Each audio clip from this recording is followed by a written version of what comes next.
So I'm gonna take my time and assemble my new YakAttack Bunkster kayak cart. So let's see how that goes.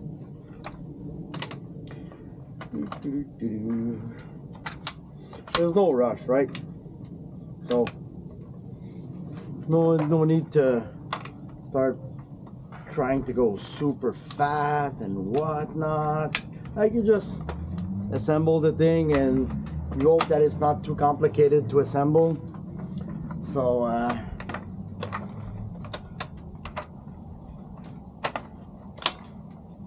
there it goes.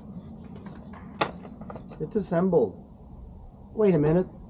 Let's see how complicated it is to disassemble it. Maybe it's much longer. Oh wow, look at that. Does that work?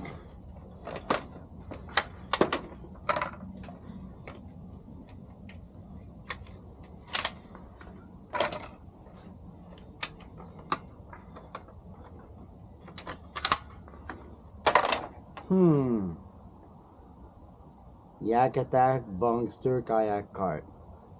Tow and stow. Try it.